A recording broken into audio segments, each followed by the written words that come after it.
What's going on, Legionnaires, and welcome back to Comic Breakdown. If you're new to the channel, be sure to hit that sub button and hit that notification bell. Make sure you're not missing any of the content that we have coming out. Now, for today's video, and the last video of the night, we're going to be covering X-Men Hellions issue number 10. Now, if you haven't been keeping up with the Hellions line, go ahead and check out the playlist in my description and at the top of this video.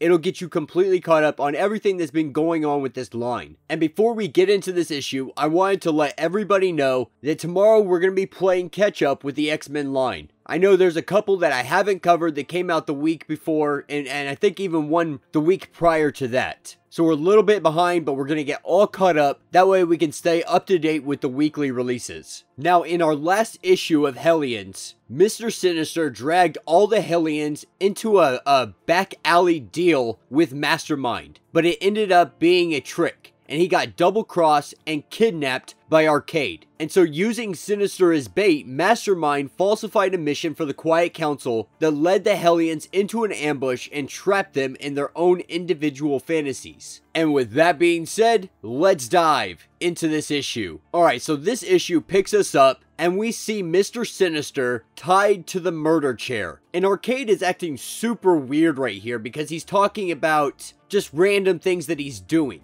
Like looking at Mr. Sinister, confirm. And then a voice is saying confirmed. And so this is seeming completely insane, and even Mr. Sinister mentions it and then makes a joke about it, saying there's a strange man molesting me with his eyes, confirm. And the voice, it hesitates at first. It's like, should I confirm this?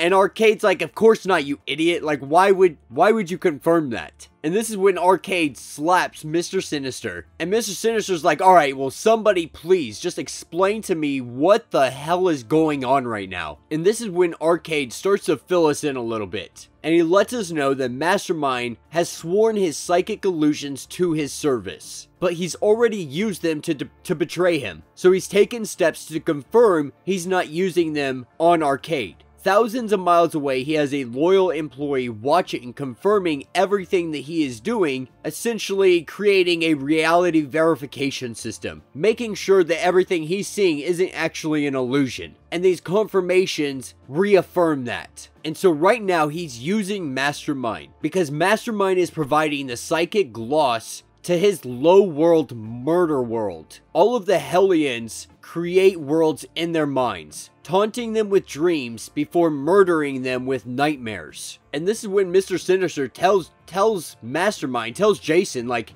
this wasn't the deal, like, why did you betray me? But we learn that he didn't have a choice, because one of his daughters, Martink, is being held prisoner by Arcade. And at the flick of a switch, Arcade could have her killed. And so Mastermind essentially has no choice but to do what he says. And this is when we pick up in room 3 with Psylocke. And she's getting compassion. Remember, these are the things they want. And so she's seeing her daughter, and she's literally just living a simple life in Japan. In room 2, we have Grey Crow, who's looking for absolution. And he's taken back to a time of war, after murdering or laying waste to his enemies in front of him. His comrades tell him that he did a good job. In room 6, we have Empath gorging himself on food and sitting at a dining room table with all of the individuals that he's ever caused pain to. In room 5, Wild Child with aggression, seeing him take on Wolverine and Sabretooth and them run away from him. In room 1, we have Nanny and Orphan Maker, protection.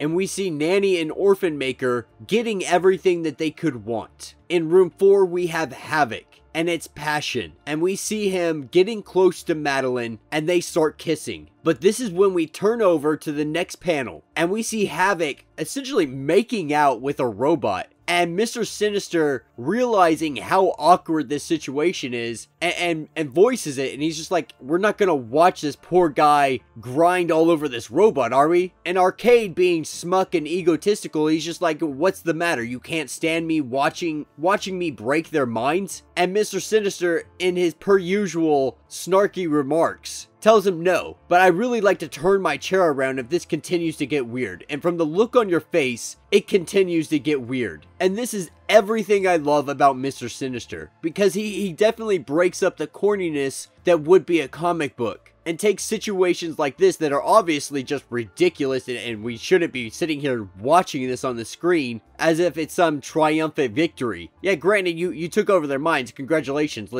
let's stop watching smut. And so this is when Mr. Sinister tells him, enough of the psychosexual horror show, I accept your deal. Because the deal is, what he wants is a clone army, a clone farm, because he wants to fill his murder land full of clones. And Arcade tells him that's awesome. I love that you accept the terms, but I want to have more fun with this. So we're going to pretend that you have a will of steel. And he's going to start by pulling out his teeth. And this is when we see Psylocke, in her dream state, slowly starting to realize that this isn't real, that this is all an illusion. And as she's attacked, she sends out a psychic blast to Grey Crow, and he feels it. And both of them are realizing that whatever they're in is not reality. And this is when we pick back up with Arcade torturing Mr. Sinister, only to have Miss Locke come in and tell him that there's an issue with two of the bays, with Grey Crow and with Psylocke. And he says to just kill them, turn on the nightmares and get rid of them, because he is having too much fun torturing Mr. Sinister. And this is when we see all the nightmares start to come alive. We see retaliation and submission, humiliation, rejection, retribution, separation. And it's a straight horror show. And then turning over to Arcade and Sinister, Sinister's mouth is literally just filled with blood and missing teeth everywhere. And Arcade tells him that he's killed so many in this manner, screaming apex of their terror. And Mr. Sinister probably wonders how he lives with himself. But when someone sees the true horror of life, their death becomes a gift. And Arcade became their savior, at least in his eyes. And so this is why he couldn't just accept the offer from Mr. Sinister. He had to make him desperate to earn his release, enthusiastic to provide the help. And so now that he understands, Arcade is ready to play. And that will be the end of this issue. So let me know what you guys think down in the comments. Personally, I have been loving this run of Hellions. They've been knocking out of the park. We are 10 issues in, and it has been going strong and steady. And Mr. Sinister, no matter how you feel about him as a character, because he is an a-hole a lot of the time, he is absolutely hilarious, and one of the main reasons that I look forward to the Hellions run. But yeah, let me know what you guys think down in the comments. If you have not yet, please be sure to subscribe to the channel, like this video, and hit that notification bell, because we got tons more X-Men stuff coming your way tomorrow. And with that being said, until the next issue,